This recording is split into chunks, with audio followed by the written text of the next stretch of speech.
All right. Hey, everyone. Welcome back. We are diving deep today into The Happiness Advantage Ooh, good one. by Shawn Achor, of course. Yes. And yeah, this one is just, I think, so important for anyone, especially, the people who listen to this show who are really into this idea of self-improvement and just getting better at life. Yeah.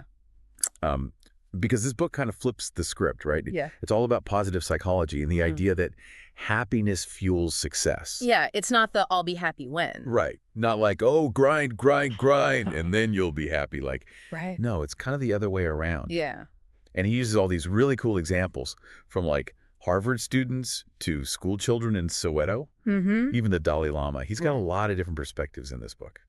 Yeah, and I think it's so interesting that he challenges the assumption that we've had for so long that it's work hard, achieve your goals, and then you'll be happy. Totally. And he just kind of flips that on its head and dives right into how our mindset actually shapes our entire experience of the world. Yeah, like that whole thing with the school children in Soweto. Yeah. They had very limited resources, Mm-hmm. but they viewed going to school as a privilege. Right.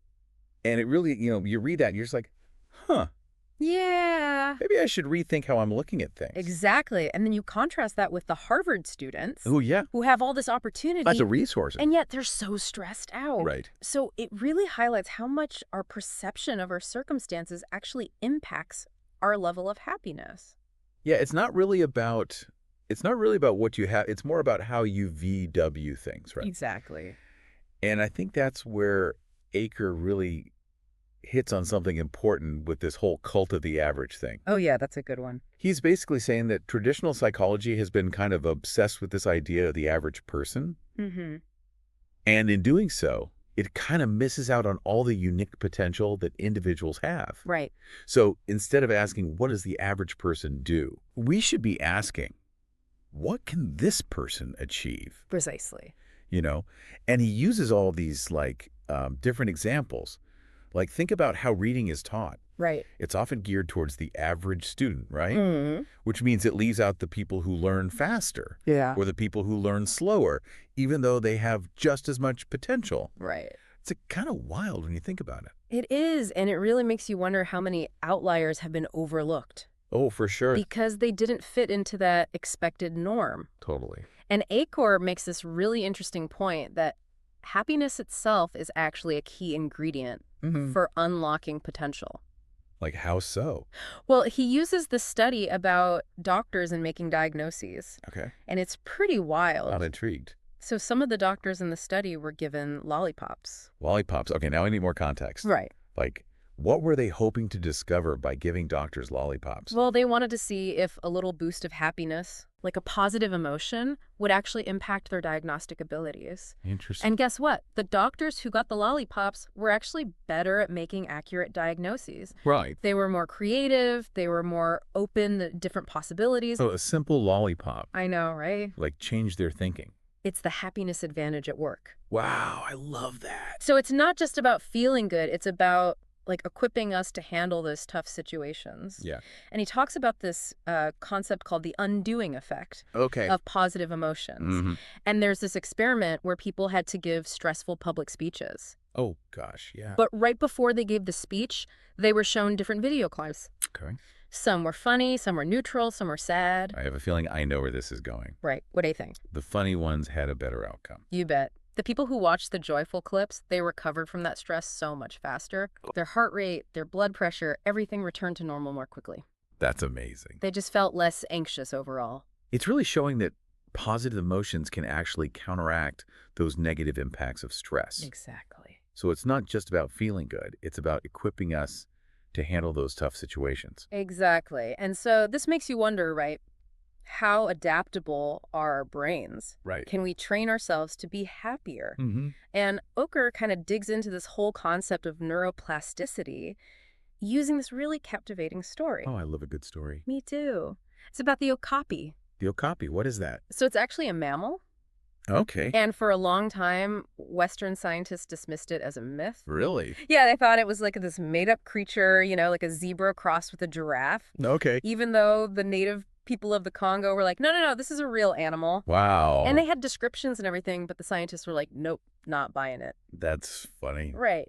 But then, in 1901, a live okapi was captured, Oh, wow. proving its I existence. love that. It's like a great analogy for like how we understand the brain. I know, right? Because for years, it was thought that, our brains were basically fixed after adolescence. Right. But the okapi Mm-hmm.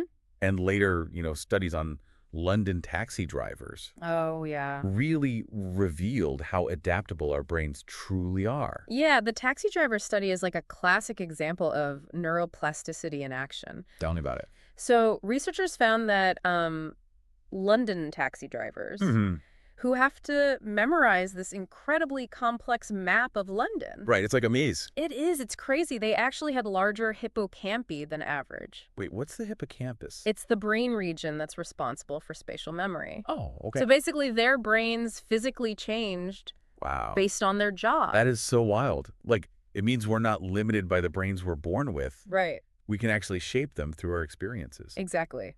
Which leads us to another fascinating concept, the Tetris effect. Oh, I think I've heard of this. Have you? Yeah, isn't that like when you play Tetris for so long Mm-hmm. that you start seeing those blocks everywhere? Exactly. It's about how those repetitive actions, even in a game, can create these brain patterns that influence our behavior in the real world. Oh, man, I have a story about that. Oh, do tell. Do you remember that time I told you about almost stealing a police car Oh, how could I forget? after playing too much Grand Theft Auto? Elsig. Yeah, talk about real-life Tetris effect. Yeah.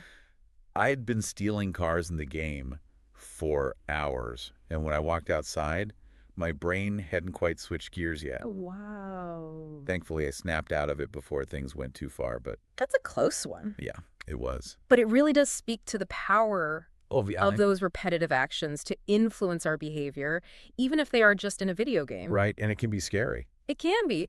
But Achor also emphasizes that we can actually use this to our advantage. How so? Well, instead of getting stuck in those negative patterns, Mm-hmm. we can train our brains to scan for the positive. Yeah, I like that. He talks about this exercise called 3 Good Things, Oh, yeah. where you basically write down 3 good things that happened each day. I've heard of that. Yeah. It sounds simple, but it's surprisingly powerful. Yeah, it's like building a mental muscle for happiness, right? Exactly. Yeah. But let's be real, setbacks are inevitable, right? That's accurate. So does happiness just disappear when things get tough? That's a good question. And that's where falling up comes in. Okay, It's about using setbacks to gain upward momentum. I like that. Achor believes that how we interpret and respond to failure is actually crucial Yeah, to our long-term success. makes sense. He actually shares a personal experience as a research subject in this study called Helping the Elderly.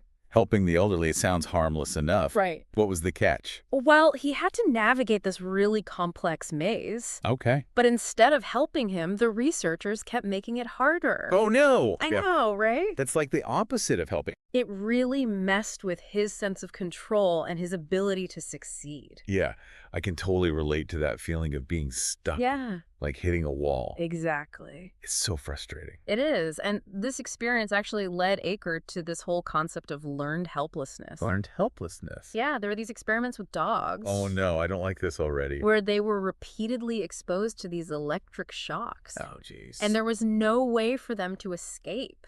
And eventually, even when they were given an escape route, Mm. the dogs gave up trying. Oh, They had learned to be helpless. that's heartbreaking. It is, and it's, a bit unsettling, right? Yeah. But are you saying this applies to humans too? Well, that's the idea. Like, if we experience repeated failures, we might start to believe we have no control. Exactly. And that's scary. It is. And Achor emphasizes that our explanatory style plays a big role here. Explanatory style. It's how we explain the causes of events in our lives. So he uses the study of MetLife insurance agents as an example. Oh, okay. Love a good real-world example. Right. What did they find? Well, they found that the most successful agents Mm. actually had a more optimistic explanatory style. Okay. So they saw setbacks as temporary and specific, rather than permanent and pervasive. So, like, instead of thinking, I'm a failure, they would think, okay, this one thing didn't work out, but I can adjust and try something different. Exactly. It's about focusing on what you can control Mm-hmm. rather than dwelling on the negative. Yeah, that makes a lot of sense. And get this mindset was actually a better predictor of success Really? than their sales skills or even their IQ. Wow. So how we frame our failures actually impacts our outcomes. It does, and it ties into this idea of counterfacts, which are the alternate scenarios our brains create Mm-hmm. to make sense of events. Okay. And Achor argues that we can actually choose counterfacts that empower us Right. rather than those that drag us down. Yeah. I love that example he gives about the person who was shot in the arm. Oh, yeah, that's a powerful one. And the one who focused on the counterfact of, I could have been killed, actually felt more fortunate. Right. While the person who dwelled on, I could have avoided being shot, felt more like a victim. Exactly. So it really highlights how much our perception of events, even traumatic ones, Mm-hmm. is shaped by the counterfacts that we choose. So following up is about choosing a perspective that helps us grow from adversity Exactly. rather than letting it defeat us. Exactly. And speaking of support systems, Yes. Achor's final principle is social investment. Ooh, okay. And it emphasizes how important social connections are in navigating those challenges Makes sense. and achieving success. Yeah. He uses this analogy of a football quarterback Okay. and his offensive line. Right, to protect him. Exactly. No matter how talented the quarterback is, he needs a strong offensive line to protect him and create space for him to make those plays. Yeah, that's a good analogy. Right. And so our friends, our family, our colleagues, they're like our offensive line in life. I like that. They offer support, encouragement, accountability. Mm-hmm. They help us reach our goals. That's true. And he also talks about how withdrawing from social support during tough times Oh, yeah. can actually make things worse. Right. Like he talks about how traders, after the 2008 financial crash, Oh, wow. Yeah. they tended to isolate themselves. It's almost like when we're struggling, Yeah, our instinct is to pull away. it is. But actually, the research suggests that leaning into our support systems, allowing ourselves to be vulnerable, Mm-hmm. that's actually what helps us build resilience. Exactly. So this principle is a good reminder that we're not meant to go it alone. For sure. We actually thrive when we have those strong, supportive relationships. I love that. And we'll actually be diving deeper into that Yes. in our next installment. Part 2 coming up. But for now, we'll leave you with this. Think about those glue guys Achor mentions. Oh, yeah, those are good. The people who kind of hold teams together. Mm-hmm. Are you a glue guy? Who are the glue guys in your life? We'll pick up this thread next time. Can't wait. So we left off talking about social investment Yeah. and those glue guys who hold teams together. Mm-hmm. And it got me thinking about like how even small gestures Yeah. can actually have a big impact Right. on our sense of connection. Yeah. It is fascinating how something as simple as like a weekly beer cart tradition like they have at UBS Mm-hmm. can boost morale and foster a sense of belonging. Totally. Or even just having a designated coffee station like at Harvard Law School where people can gather. Right. Yeah, it just creates that more positive work environment. It's those like little rituals, Well, right? yeah, That and create it's- those water cooler moments, Yeah, like yeah. those spontaneous interactions. Mhm. And it seems like Achor's saying that even in a high pressure environment, Yeah. it's crucial to foster those connections. It is. It is. He really emphasizes that leaders and managers play a key role in that. Mm-hmm. You know, instead of just focusing on individual performance, Right. it's about creating an environment that encourages that collaboration and support. Yeah, like a sense of community. Exactly. Not just a collection of individuals Mhm. working in the same space. Right. And, it makes me think about how we handle setbacks, too. Yeah. Because it's easy to feel isolated when things go wrong. It is. It is. And Achor calls that the second dart. Oh, yeah, the second dart. Right. What is that again? So he explains that we often experience adversity in 2 stages. Okay. So the initial event, the first dart, Mm-hmm. and then our reaction to it, Okay. the second dart. So the first dart is the setback itself. Exactly. But the second dart is how we choose to respond. Yes. Okay, I'm with you. So like, let's say you're stuck in traffic. Okay. That first dart is the traffic jam itself. Right. Frustrating, but out of your control. Right. The second dart is whether you let it ruin your day. Right. Do you get angry and stressed? Mm-hmm. Or do you use that time productively? Right. Maybe call a friend. Oh, yeah. Listen to a podcast. Mm-hmm. Just enjoy some quiet time. So it's about recognizing we can't always control what happens to us, Mm-hmm. but we can control how we react. Exactly. Okay. Yeah. That's a powerful shift in perspective. It is. But how do we train our brains to react more positively? Right. To avoid that second dart altogether. Yeah. Well, Achor offers several strategies. Okay. One is reframing our experiences. Okay. So finding a way to see those challenges Mm. through a more positive lens. Okay. He mentions a study with elderly people Okay. where they were asked to write about their lives, Mm-hmm. focusing on gratitude Okay. and appreciation for all the good things that they'd experienced. So focusing on the positive even as we age. Yeah. I love that. And the results were actually pretty remarkable. Yeah, the participants who did this gratitude exercise Mm-hmm. showed improvements in their physical health, Wow. their mental well-being, their overall life satisfaction. So simply shifting our focus to what we're grateful for can have that kind of impact. It can. That's amazing. It really is. Like choosing to see the glass half full, Mm-hmm. your brain actually responds accordingly. Exactly. And Achor goes beyond just changing our thoughts, right? Right. He talks about the power of rituals and habits. Okay. He cites this study where people wrote down 3 good things that happened each day Yeah. for a week. Mm-hmm. Their happiness levels increased, Okay. and the benefits lasted for months. So it's like creating that positive momentum, Exactly. making happiness a habit. Making happiness a habit. It's about rewiring our brains for positivity, not just relying on willpower. Right, which can be fleeting. Exactly. And so by building those small rituals into our lives, Yeah. it makes it easier to choose happiness, Mhm. even when we're faced with challenges. Even when we're faced with challenges. Mm-hmm. And speaking of challenges, how do we deal with those big, overwhelming goals? Yeah, the ones that make you want to crawl back into bed and hide. Exactly. And that's where Achor's advice about setting realistic expectations comes in Yeah, and breaking down those large goals into smaller steps. yeah, like that. He argues that those huge, audacious goals can be paralyzing. Right. But by breaking them down into smaller, more manageable pieces, Mm-hmm. we create a roadmap for success Yeah. that feels attainable. It's like that saying, how do you eat an elephant? One bite at a time. Exactly, one bite at a time. By focusing on those bite-sized pieces, Mm-hmm. we make progress without getting overwhelmed by the sheer size of the task. It's about creating momentum Right. and celebrating those small wins along the way. Oh, yeah. That's something I need to work on. Me too. But Achor really emphasizes that recognizing progress, even in those small increments, Mm-hmm. is far more effective than solely focusing on that end goal. Yeah, it's about finding the joy in the journey, Ex- not just the destination. Exactly. And this actually ties into another key principle Achor explores, the power of belief. Oh. He argues that our beliefs about ourselves Mm-hmm.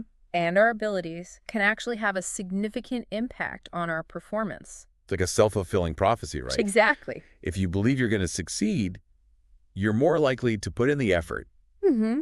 and then actually achieve it, And achieve it. which then further strengthens your belief. It's a positive feedback loop. Exactly. Hmm. And he uses the example of the Pygmalion effect, Oh, yeah. Yeah, that's a good one. which was demonstrated in a study with elementary school students. Mm-hmm. The researchers randomly selected a group of kids, Yeah. and they told the teachers that these students had exceptional potential, Right. even though there was no actual difference in their ability. It was all random. Totally random, yeah. So the teachers were basically led to believe Mm-hmm. that these random students were high achievers. Okay, so what happened? Well, the students who were labeled as having exceptional potential Mm-hmm. actually ended up performing better than their peers.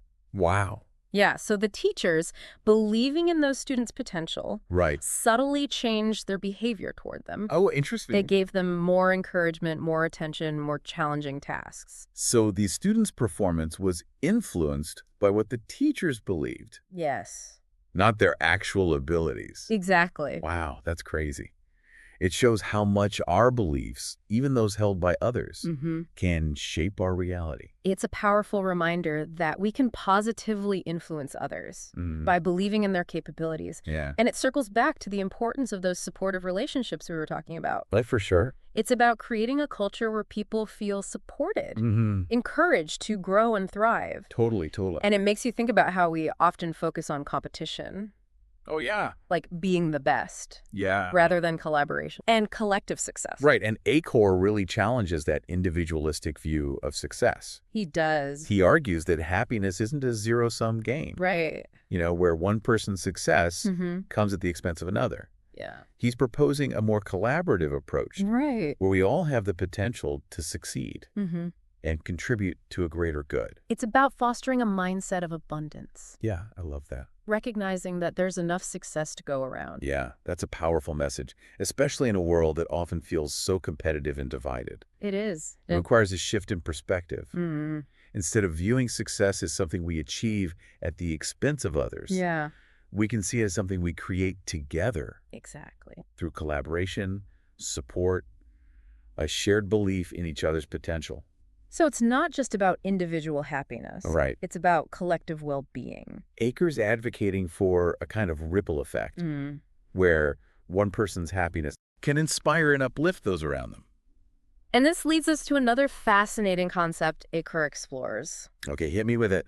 the Zorro Circle. Is Zorro Circle. Okay, now that sounds intriguing. What is yes. that? So it's all about regaining control in those overwhelming situations. Okay. So imagine Zorro, Yeah. the masked swordsman, Mm-hmm. drawing a circle around himself. Okay. He's focusing his energy and attention Mm-hmm. on what he can control within that circle, Okay. rather than getting distracted by all the chaos outside of it. So it's about prioritizing what we can control Yes, and letting go of the rest. exactly. And Achor argues that when we're stressed, Mm. our brains go into that fight or flight mode. Right. It makes it hard to think clearly. Yeah. The Zorro Circle helps us regain that sense of order Okay. and control. So how do we apply this in our daily lives? Right. Are we supposed to carry around a piece of chalk Yeah. and draw circles around ourselves? Exactly. When we're feeling stressed. Okay. But the idea is to identify one small area where you do have agency, Okay. one circle you can draw, metaphorically, Mm. and focus your energy on that. Oh. It could be as simple as tackling one small task Oh. on a larger project, Mm-hmm. or dedicating 15 minutes to decluttering your desk. Oh, yeah. You know? Just like a small win A small win, exactly. to build from. It's about finding those small pockets of control, those Mhm. areas where we can make a difference, Right. and building from there. Yeah, instead of letting that stress paralyze us, we find a way to take action, Exactly. even if it's a small step. That's the key. And as we gain momentum in those small circles, Yeah. we can gradually expand them, Okay. taking on bigger challenges, tackling more complex problems. I love that. It's about building that confidence and resilience, Exactly. one small victory at a time. One small victory at a time. And I love that Achor doesn't just focus on individual application. Right. He talks about how we can use this principle to help others regain control, too. Oh, yeah. Tell me about that. So he uses the example of working with a manager in Shanghai Yeah? who was struggling to motivate his team Mm-hmm. in this really chaotic business environment. Yeah, that sounds tough. It did. It did. And so instead of trying to fix everything at once, Mm-hmm. they focused on identifying one small area Okay. where the team had autonomy, a Next. small project that they could manage independently. Mm-hmm. And this empowered them to make decisions, Yeah. see the impact of their efforts, Yeah. which boosted their confidence and motivation. Wow, that's really cool. It is. It's a reminder that even in situations where we feel powerless, Mm-hmm. there are always circles of control we can draw. Right. Choices we can make to create a more positive experience Exactly. for ourselves Yep. and for those around us. It's about being proactive, not passive. Mm-hmm. And that brings us back to the power of belief. Right. That our beliefs can become self-fulfilling prophecies. Yeah. Achor talks about that study with the sugary drink, Oh, yeah. where they told half the participants it would boost their energy and performance. Mm-hmm. And those people actually performed better, Even though it was just sugar. even though it was just sugar. The placebo effect in action, The power of belief. the power of belief, it's incredible. It really is. It highlights how much our beliefs can influence our physiology Mm-hmm. and our behavior. Yeah, so if we believe we can succeed, Right. we're more likely to put in the effort, Mm-hmm. which then leads to actual success, Right. which then further strengthens our belief. It's that positive feedback loop. It is. And Achor argues this applies to all areas of our lives, right? It does. If we believe we can overcome challenges, if Mhm. we believe we're worthy of happiness and success, Yeah. we're far more likely to achieve those things. We are. It all starts with that initial spark of belief. But how do we cultivate that belief? Especially when faced with, like, self-doubt Right. All the or negative. the negative stuff. Well, Achor suggests focusing on our strengths, Okay. identifying what we're good at, Mhm. and finding ways to use those strengths in our daily lives. Yeah, I like that. And he even suggests that small acts of kindness Okay. Compassion, generosity Mm-hmm. can actually boost our mood Oh, and interesting. strengthen our belief in ourselves. Like a happiness hack, right? It is. It is. By doing something good for someone else, Mm-hmm. you end up feeling better about yourself. It's a win-win. And it ties back to social investment, right? Mm. The more we connect with others, Mm-hmm. the more we support and encourage each other, Right. the more we create a culture of kindness and compassion, Yeah. the more we all benefit. So it's like Achor is presenting a more holistic view of success, Mm-hmm. where individual happiness, Yeah. collective well-being are interconnected. Exactly. It's not about one person winning Mm-hmm. at the expense of others. Right. It's about recognizing that we can all succeed, that happiness is contagious, Yeah, I love that. and that by supporting each other, Yeah. we create that upward spiral Right. of positivity and progress. That's a beautiful vision. It is. And it makes you wonder how we can translate these principles into, like, tangible actions. Right. Do we have to tackle all 7 at once? It does feel like a lot. It does. And I think Achor would say start small. Oh, yeah. Pick one principle Mm-hmm. that resonates with you, Right. one that feels achievable, Okay. and focus on incorporating that into your daily life. So maybe start with the 3 good things exercise. Or find one small way to make your work environment Right. more positive and connected. Just take those first steps and build that momentum. Build momentum from there. Exactly. I love that. So as we wrap up part 2 of our deep dive, we encourage you to reflect on what resonated with you the most. Mm-hmm. What one small action can you take today Right. to bring one of these principles to life in your own world? In your own world. We'll continue our exploration in part 3. Can't wait. All right, welcome back. We're wrapping up our deep dive into the happiness advantage. Oh, it's been a good one. Yeah, we've covered so much ground already, like everything from the power of mindset Mm-hmm. to the ripple effects of social connection. Yeah. I mean, what's standing out to you as we kind of come to the end of this exploration? You know, I think it's just remarkable how Achor manages to weave together all these seemingly different ideas, right? Yeah. Like neuroplasticity, gratitude, social investment. And he creates this like roadmap for a more fulfilling life. And he really emphasizes that happiness isn't this destination. Right. It's a practice, Yeah. a choice we make every single day. Right. And it's not about like denying the challenges or Right. pretending everything's perfect, you know? Right. It's about equipping ourselves to navigate those challenges, Mm-hmm. but with a more positive and resilient outlook. Yeah, it's like he's giving us this mental toolkit, Yeah. not just for surviving, but for thriving. Totally. Totally. And one of the tools that I think really stuck with me was the Zorro Circle. Oh, that's a good one. We touched on it briefly in part 2, Mm-hmm. but I feel like it deserves a deeper look because it's such a practical strategy, you know, It is. for when we feel overwhelmed. Mm-hmm. Can you remind me again how that works? Absolutely. So remember, it's all about focusing your energy on what you can control, Okay. right? Like Zorro drawing that circle around himself Right. and ignoring the chaos outside of it. But like, how do we actually apply that in real life? So let's say you're feeling completely overwhelmed by like a mountain of work. Mm-hmm. Instead of trying to tackle everything at once, Yeah. you use the Zorro Circle to just focus on one small task. Yeah. One email, one phone call. Just narrow your focus to something manageable, something you can actually complete. So it's like creating a sense of order amidst the chaos. Exactly. Like, okay, world, you might be throwing a lot at me, Yeah. but I'm going to focus my energy on this one thing, Yes. and I'm going to conquer it. And then as you complete that one task, Yeah. you build momentum, you build confidence, Mm-hmm. and then you gradually expand your circle, Oh, I like that. right? Taking on those bigger challenges as you feel more in control. It's like that snowball effect, right? Yeah. Starting small Yeah. and then gaining momentum. Exactly. Exactly. I love that. And, you know, Achor also talks about how we can use this principle to empower others, too. Oh, yeah, yeah. He gives the example of the manager in Shanghai. Oh, right. Who is struggling to motivate his team. Exactly. Yeah. So instead of trying to solve all their problems, he used the Zorro Circle Oh, yeah. to identify one area where the team had autonomy, Okay. like a small project they could manage independently. And by empowering them to make decisions and see the impact of their efforts, Mm-hmm. it boosted their confidence and their motivation. That's so cool. It's a reminder that even when we feel powerless, Yeah. there are always circles of control that we can find, right? Choices we can make to create that more positive experience. For ourselves. And D, for those around us. Exactly. It's about being proactive, not passive. I love that.